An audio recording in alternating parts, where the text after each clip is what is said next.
currently the Iran war is there's a ceasefire. Yeah, stalemate type situation. So what is the current situation of? I think Iran has recently. I was watching news and it said that they were gradually trying to lift the domestic blackout they have on the internet. Yeah. They're basically preventing their domestic population from accessing internet. Yes, Iran is currently working under the China model. Like the domestic, all the domestic information is like blacked out, and they are just doing their narratives internationally, but no one can check on it. Any civilian. Yeah, and I think the mediation is now being done by Qatar. Yes. No longer it's as not. active role played by Pakistan. Yes. Pakistan is just an unreliable doggy kind of state. It's for everyone. Like nobody knows अभी किसके side जाएगा वो. नहीं, उसमें भी कुछ बदमाशी कर रहे होंगे पक्का. हो सकता है. Yeah, so I think Marco Rubio was here in India recently. So Marco Rubio, I think is one of the. I think Marco Rubio actually does not like Pakistan. Yeah, I don't think so. He had moved legislation against Pakistan also. Yes, American right wing does not like Pakistan as such. No, American right, I don't know, but Rubio had a history of being anti-Pakistani. Okay. But because of Trump's fascination with money, he is now, I don't know, for whatever reason, forced to like deal with them positively. For whatever reason, Pakistanis were able to get into the good books of Trump, and mostly because of maybe some money being offered to their empire, their family empire. Yeah. So Marco Rubio was here, and I think Marco Rubio is one of the primary movers of involving Qataris in the mediation. So I do not know whether they would be, whether this ceasefire is going to be made permanent and a deal is going to be reached. I think we're going to find out in a couple of months कि क्या होगा इसका eventually. In couple of months would be, I think, too long, because Indian economy is also suffering as a result. You mean this is not going to hold on for that long? Like कुछ होगा अभी war फिर से? कुछ हो सकता है, because there is lot of literature on this, lot of writing we have consumed, I think, over these 60-70 days, and I do not know whether this. But one thing is clear, that they will not be able. The ground invasion is not going to happen. Yeah. The most recent development on regarding this is that maybe news मतलब online check किया तो Trump was asking all these nations to join the Abraham Accords, including Pakistan. So which will not happen. Very unlikely. Pakistan, though, I don't think. Pakistani domestic politics is very anti-Israel. Yeah. So joining these Abraham Accords openly is like an anathema to them. But who knows? Because Asim Munir needs America. Yes. Asim Munir's legitimacy is very much dependent on keeping his American masters happy. Yeah. If he wants to hold on to his current position. For as long as he can. I mean, ideally, in Pakistani military, you would want to be in the top position for life. Otherwise, they may bump you off. Because your successors may also, not like you and kill you. Yeah, unko bhi chahiye. So I think something's going to happen. But I think कि अभी at the moment this situation ये prove कर रहा है जो China model है governance का. यहाँ पे you do your international narrative making, but the civilians, your own civilians are kept in control. This is working like positively at the moment, and this is pushing back American like propaganda. So what do you think is going to like? Do you think the democratic societies need to make any change regarding it? About what? Sorry, I was not hearing. Sorry. Regarding this information like narrative building. Yes. Do you think this is successful? Let's look at the context of Iran. Iran has a kind of for Iran only I'm saying. Okay. Iran ने use किया ना अभी. Right. This 70-day sort of conflict. It was called Epic Fury. Yeah, Operation Epic Fury. Which is currently sort of in hiatus right now. Yeah. But during this, Iran was pummeled with airstrikes. And, Iran has completely sort of done a blackout of its internet. Yes. I mean, that means domestic public doesn't have any internet. While its leaders are coming on X, Twitter, they are coming on podcasts, and they are like giving their own version of events that their regime is going on, there is a survivability here. So their original plan, Iran, Israel and US, that, they would do decapitation strikes. Yeah. And the regime would collapse, has just not come to pass. Yes. That's because, see, शुरू में उन्होंने attack किया तो they eliminated Khamenei, Ayatollah Khamenei, but the IRGC has proven to be a very resilient force. And that is because, if you read about it, then the IRGC has a very decentralized operational mode. So हर उनके जितने district थे Iran में, like I think 31 districts हैं apart from Tehran. So the IRGC is completely decentralized. So they are independently having their own information like apparatus, their own policy making. So which has I think proven very positive for them. Yes, they are. What you're talking about is their Mosaic defense doctrine. Yes. And it was actually something that was developed and operationalized from 2005, and it was like fully operational, I think, in 2008. Right. And the genesis of this sort of doctrine, and there was felt a need for this system because of what happened in 2003 Iraq War, what happened in the 1991 Gulf War. Right. Because see, Saddam Hussein was the Iraq's, you could say, supreme leader, and he had like one of the most strongest military in Iraq. But the fact was that it was a top-down military. It had a pyramidal structure. Yes. So you see that if you cut off the head, the rest of the rung, the lower echelon, does not know who to take, orders from, Yeah. So that's the reason why the Iranians kind of developed this decentralized model of military infrastructure. Right. And that's what sort of led to the, creation and adoption of this doctrine. Yeah. Whereby, as you said, there are 31 semi-independent these decentralized, almost independent, what do you call modules? These nodes. Yeah, modules. Yeah. And they're not dependent on top leadership. So if you cut off its head, it's like a hydra. Yeah. It's independently autonomous. It's autonomous and it's able to conduct these military operations. That will still survive. That's why the missiles were firing. Yes. Even though the top leadership, the supreme leader had been unalived, they still could fire missiles and basically force US to, a discussion table. Yes, US and Israel to the table. Yeah, that's right. I think they I think they learned from the the American invasion of Iraq, and they prepared for it for like 2 decades for this day, for this time, and they have proven themselves correct in this, in this regard. Yes, and what we are also seeing is that Iran has also now begun to sort of weaponize Strait of Hormuz. Yes. The Strait of Hormuz is like very important for India, because we are seeing things from Indian point of view. Right. And a lot of energy passes through the Strait of Hormuz, and what Iran is trying to do is that it's trying to say that it has sovereign rights over Strait of Hormuz, and because of this, it is now that is one of the most important reasons why there should be this ceasefire should be permanent. Yeah, and they have found a way to monetize that control over the Strait of Hormuz. So they are levying taxes. No, they are threatening to do that. They are basically what could happen is that after all of this is over, Iran may say that now we have sovereign right over Strait of Hormuz. So if you pass through it, you pay a toll. Yeah. And there is also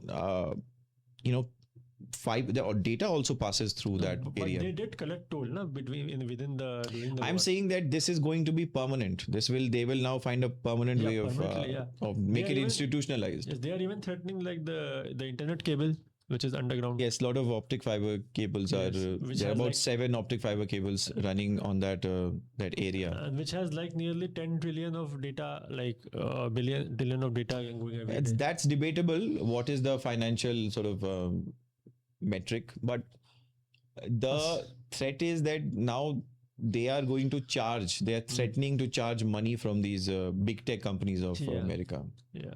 that they could, because it goes through their territory. And even though there is a law, that United Nations law, the treaty is there on that, that it is basically it's for everyone, that area. But Iran has actually signed that, but has not ratified it. That means it doesn't recognize it.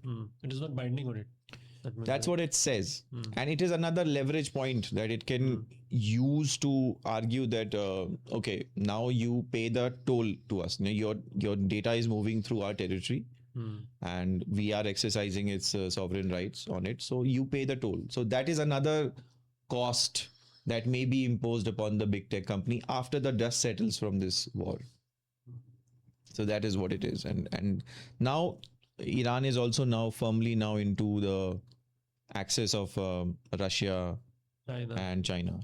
So that's another fallout from this. Yeah, because they are now, I think they're conducting business through the Gwadar port now. Like they're doing more business, like the output, the total amount of business going through the Gwadar port is now increased after this, this war.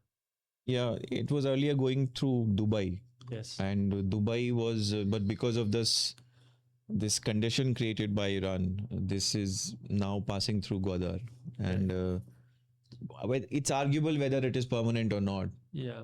But because Dubai's infrastructure is like world class. Right. And Gwadar port is... Pakistan says it's not comparable. Yes, it's still China operated. So it is, I'm sure it's doing the job. Yes. But Dubai is world class for sure, yes. Yes, that's what it is. And it's... What it will do now is Iran will now be again drift into the Chinese orbit, and this is what I think also shows the Belt and Road Initiative by China. It's working. Is going to work if the sea routes are denied to China. That is why it's a fallback option, Belt and Road. So, yeah. Apart from this, one more angle is that, Iran also has the world's one of the largest lithium deposits, which are going to be very important. Yeah, that is I think in 2023 they discovered it in Hamadan province. Right. Yeah. And lithium is, as we know, that within the semiconductor and everything related to that needs lithium. The batteries are lithium made. So lithium is going to be very important. And China controls 85% of lithium supply chain. Yes, but I think America wanted to, install their own regime in Iran so that they can control that, that lithium deposit. It could have been the plan of America. Yes, it is. Well, I think why the war happened. I think the war happened because of basically Israel.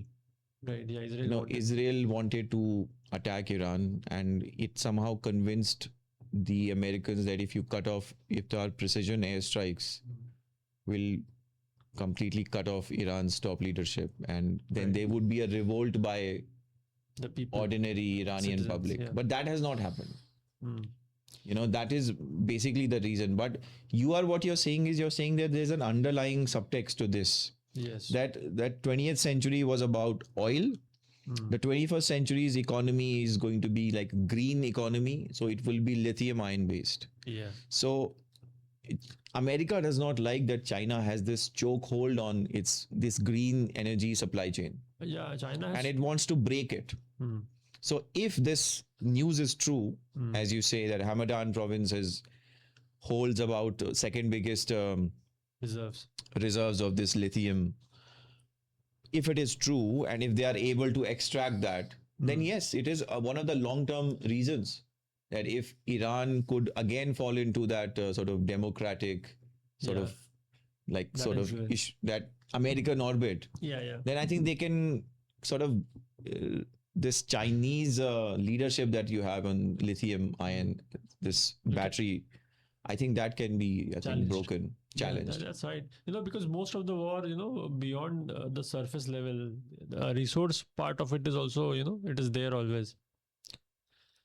Also, within this war, you see that Saudi Arabia is openly sided with Pakistan, and UAE has somewhat, it is siding with India. Yes. I think UAE also got out of OPEC, right? Right.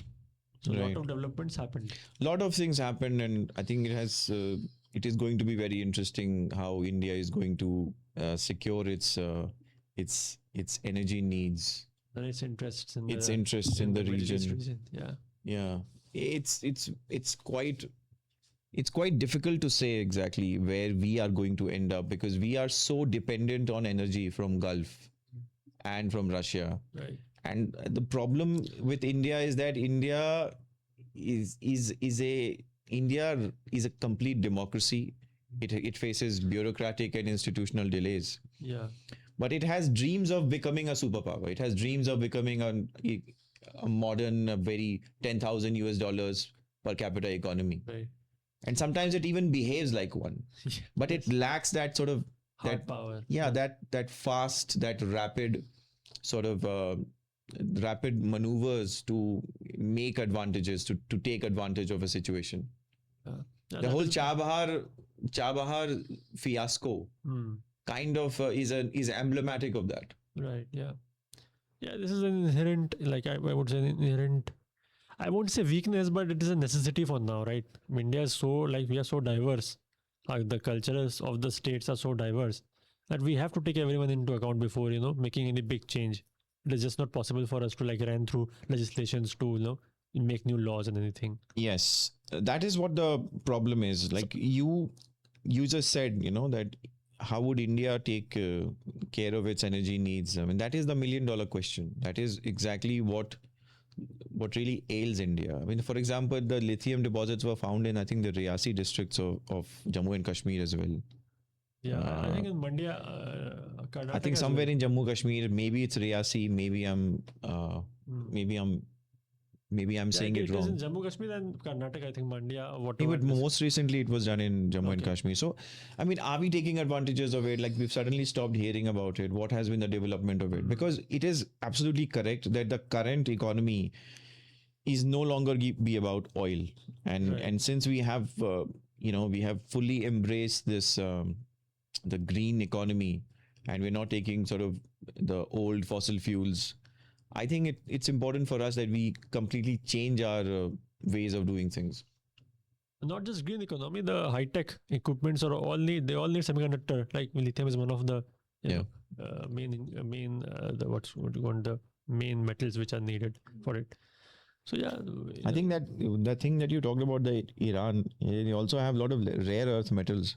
Iran has, yeah, it has. They have. It's one thing to have discovered that they are making. Obviously, it's very hypothetical, but would they be able to sort of monetize it and extract it? See, the problem and technology for that they don't have necessarily right now. Same problem happens in India. Like I think in every 3 to 4 years we see a news that India. But see, India is not cut off from the world though. India is not really a sanctioned state the way Iran is. Yeah, but and Iran, if it is sanctioned, the direct beneficiary would always be China, because China is that country that is somehow has made itself immune from these sanctions and has that technological sort of expertise to take advantage of these things. No, that's true. Apart from that, like India also has, like, every 3 to 4 years we see this news that oil deposits have been found in this state or in this this seabed. And I think yesterday one more news came by Minister Puri ji. Yeah, but it's 25,000 cubic meters. It's like small percentage of India's needs it will fulfill. Natural gas you're talking about. Yeah, it's like a nothing burger. If it be natural gas ho gaya, petrol ho gaya, beech mein news we get, see such news, but I don't think how much of like no, we have nothing. It happens. No, we have nothing. We don't have it yet, but it seems that if the oil price increases to a very dangerous level, then I think we would be forced to look for such things, I think, in our own backyard. In our own, okay. Yeah, it's very hard to believe that we have nothing. We should have. Maybe we do have, but we are not unable to, like, Yeah, because it's financially not feasible to do all that. But if the oil price increase, then it will become very important to actually find your own domestic sources. I think that the reason ye hai ki oil price bada, to we will have to do it, right? But in general, because we are getting supply from them, if in peacetime we try to like create our own infrastructure for crude oil and like things like that, so we might face some enmity from those states. So maybe इसलिए गुस्सा नहीं दिलाने के लिए चलो अभी नहीं कर रहे हैं, अभी चल रहा है वहाँ से, लेकिन अभी क्राइसिस क्रिएट होगा तो maybe we are going to do something about it. That is possible. But one thing I would go back to is that the US is so full of itself. US is like so conceited in its approach that it thought that, Iran is like a rogue state. That's what happens that when you believe your own propaganda. Believe your own cult. Yeah, Iran is like a rogue state. And the moment and they also believed that the top leadership, the supreme leader, was actually very unpopular. Yes. That once you take him out, the people will suddenly revolt. Yeah, that's correct. And that guy from that Iranian, that royal family, I think, who lives in America. That guy was there on our screen. He was ready to. He was speaking directly to Iranian people and making appeal to overthrow the regime. And now we hear nothing from him because it obviously never worked. It was never going to work. Yeah. I think America may problem hai, they have too many warmongers there, and yes, like their politicians are mostly working for those big defense companies, so they are rivaling up the whole military industrial complex, and the politician ki bhai attack karo, ladai karo. I mean, do propaganda, but do not believe your own propaganda. Yes, they end up believing their own. Yeah, they did not sort of realize that Iran actually is a very sophisticated sort of bureaucratic state. It's not like a one-man dictatorship. Right. The popular image was that he calls the shots and everything, but they have a structure. Right. And also they say that Iranians have actually a very good education system also. They have a good good culture, like people to people living. All that they did become Muslim, but they also never forgot their sort of Persian. Yeah, they have their own language. The Persian language is pre-Islamic. Yeah, they never accepted the Arabic. So that may be a religious thing, but their Persian, they think of themselves as a Persian continuing civilization. They have pride over their Persian heritage. Also, do you think one thing, by America getting forced to like cooperate with Iran, do you think overall the democratic framework which was ruling the world for now, democracy hai, free thinking, freedom of information and everything, do you think it is going to get compromised with the rise of China and Iran and states like that? Like other countries who democratic heavy, they will have to like put some some firewall to win the information narrative. Yeah, if this is nothing but a loss for United States, because your objectives of the war are not going to be met if you are forced into a compromise with your adversary. Ulta Hormuz bhi nikal gaya haath se. Yes, in a way they will access. I mean, they are thinking now that they are being, they have been cornered now. Yes. So Iranians would try to extract a lot from the Americans, and this is why it is possible that it will try to monetize. It will try to extract this rent-seeking mechanism they are trying to threaten. They would actually impose on these big data companies. Yes. Also, I think these guys like Iran and all these guys, they are able to take advantage of the American democratic system as well. Like they know कि midterms है November में, and the Republicans are under pressure, so इनका कैसे इनको politically फायदा उठाए इनका. So Iran is good at it.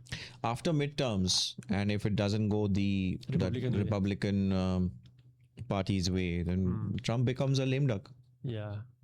And then the government is even more weaker. Like government is weaker, his authority is impaired. Not completely, but yes, it will like slowly will begun to transitioning to another sort of term of another election, and who knows what would happen. Would there be a corrective measure or not? Because Indians are also now, the way they have treated Marco Rubio's visit, it is quite clear that Indians are also not given up on Trump.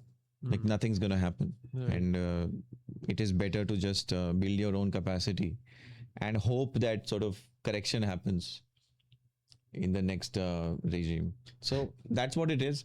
But it is quite interesting because if US fails to achieve its goal, then I think it will be a massive sort of a loss to its image, another dent to its image. Right. Apart from that, I also think that Netanyahu himself could like lose power if this fiasco, if this continues like this. Yeah, actually, I've not been able to track him. Like, where is he? Like, he's not in the news. He's not in news anymore. He was in the news during the war at the start, but now he's like maintaining a low profile. Yeah, isn't he like facing corruption charges also? Yes, he's having like a pressure from the another guy is Naftali Bennett, na?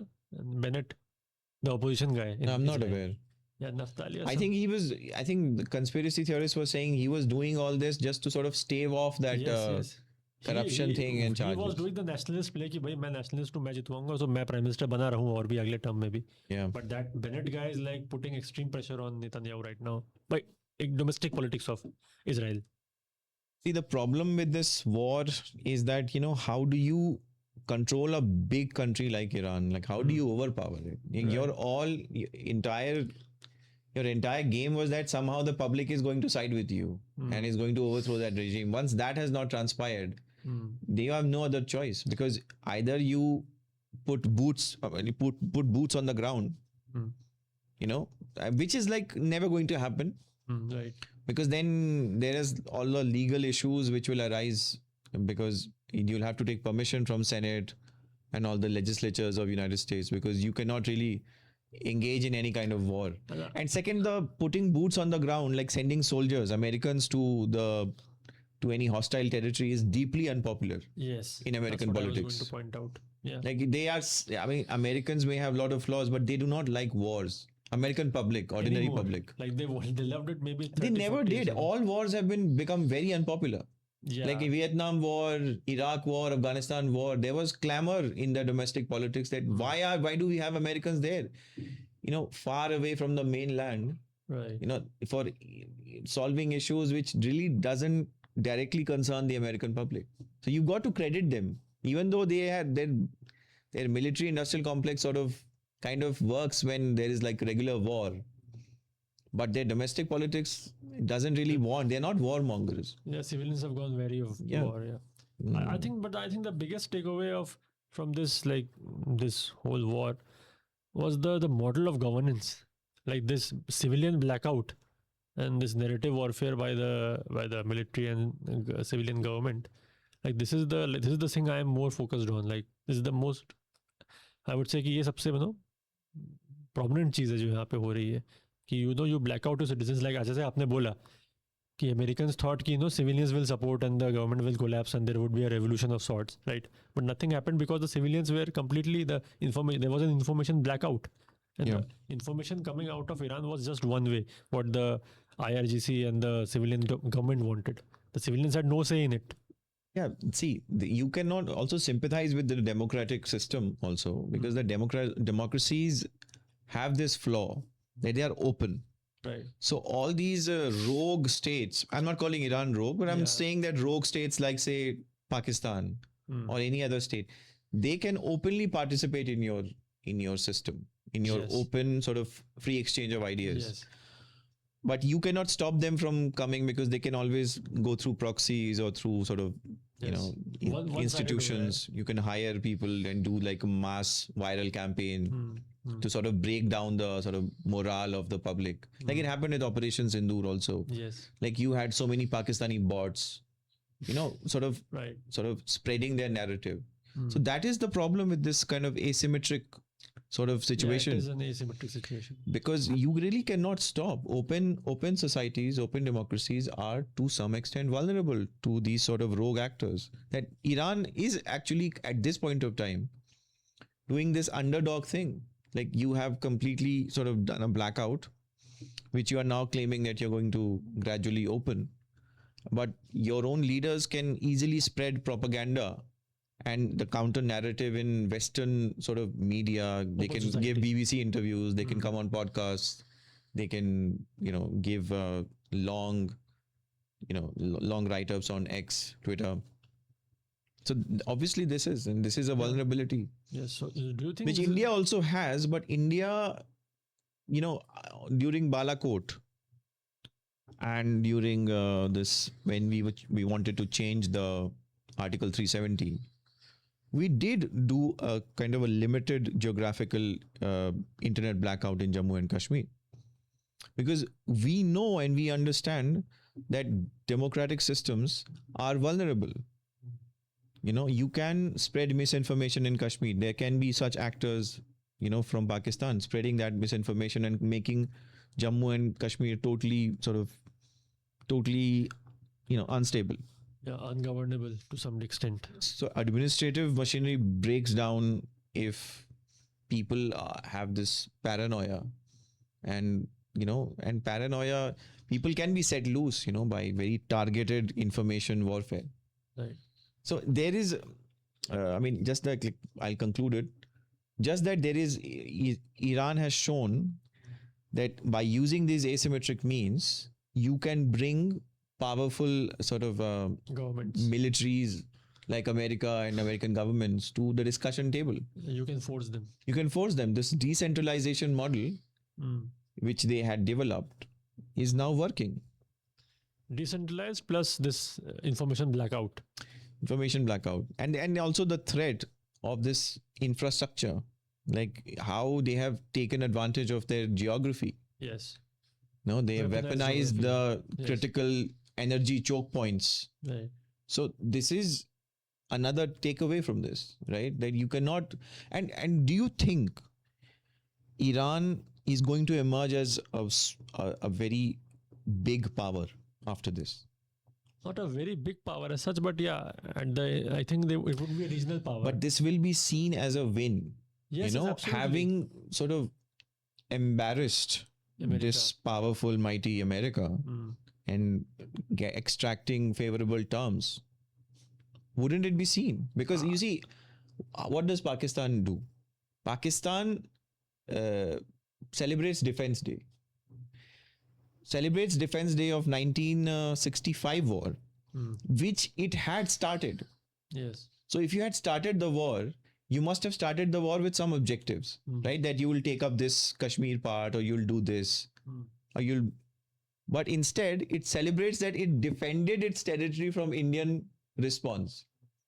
So the smaller power always celebrates its own survival. So Iran would definitely say, that look what we did. Yeah. So Iran would be the biggest regional power in that, in that Middle East, especially if you count out 100%, Israel, maybe 100%. And what would be the situation with Israel? Like Israel wanted to sort of. I think Israel is the one pushing for these Abrahamic Accords. That is true. Basically, it is about recognition of Israel, right? Yes. So that will not happen. I think that's when you said na कि war फिर से होगा. शुरू में when we started this discussion कि 2 महीना नहीं चलेगा, शायद couple of months नहीं चलेगा. I think if Israel is not guaranteed its peace, I think there's going to be. No, Israel sees Iran as its existential threat. Right. But I'm not saying that this peace is not going to hold. I mean, Trump wants it very badly. Trump wants a deal. There is a reason why they are not fighting anymore. So obviously this is going to hold, but it is not a permanently solved chapter. Yes. It's going to be reopened in future. Yes, because until and unless Israel is completely secure, they are not going to stay quiet about it. So I think they're going to influence the democratic leadership now. Yeah, but the rest of the Middle East doesn't have a problem with Israel. Yes, they don't. Only Iran has problem. Right. And Pakistan, through rhetoric, has problem with Israel. Right. Malab, that passport of Pakistan says that it's, except Israel, it's for everybody. It doesn't even recognize the existence of Israel. See, Pakistan is a different case because the people are so mentally there. Pakistan is actually not anti-Israel in reality. In objective and material terms, it's not. It is rhetoric. Yes. The rhetoric it uses is very anti-Israel. Yes. That's so true. I think this is where the problem is.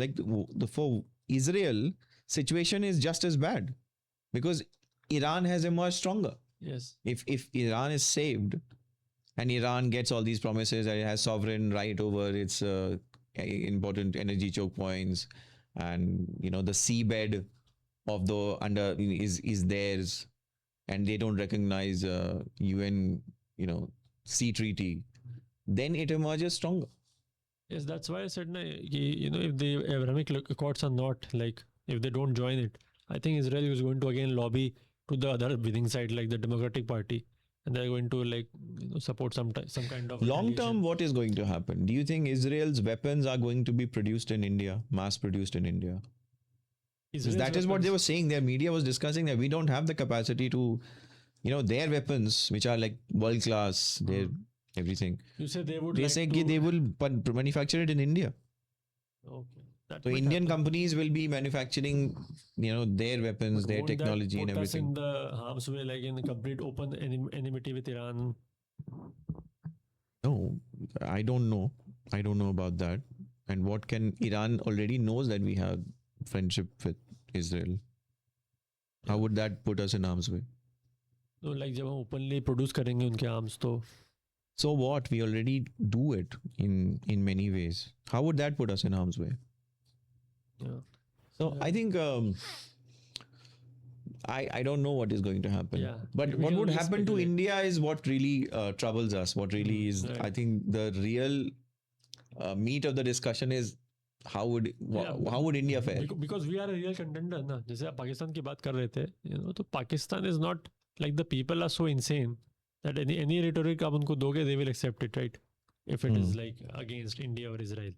So the government does not have much pressure, like even after having a bad economic situation, bad politics, everything, bad governance, we don't see any revolution or any protest happening in Pakistan. While proper functioning states will have some degree of opposition, at least political opposition, right? So Pakistan तो gone case है, because हम लोग को अपने point of view से देखना चाहिए क्या होगा. Yeah, and what do you think about Asim Munir? Asim Munir is, has he emerged stronger, or is he going to be? I mean, things can change so quickly in countries like कुछ बोल Pakistan. नहीं सकते, कब कौन conspiracy हो जाए उसको निकाल के कोई दूसरा आदमी बन जाए, कुछ भी हो सकता है. आप पीछे क्या चल रहा है हमको कुछ नहीं पता. Yeah, but he has shown that he's a very shrewd operator. Yeah, he is. And he got Trump. At least verbally, Trump became very pro-Pakistan. But if you see the pattern, like Ziaul Haq, Musharraf, any like the military administrator who comes in prominence, eventually they go out in a bit of humiliating fashion. Like Ziaul Haq was also like went out, then Musharraf, I think he was booted out politically. So yeah. And they die in such strange circumstances. Yes, they die badly. Like Bajwa. Such an absurd kind of death. Anyways, we'll discuss it later. Yeah.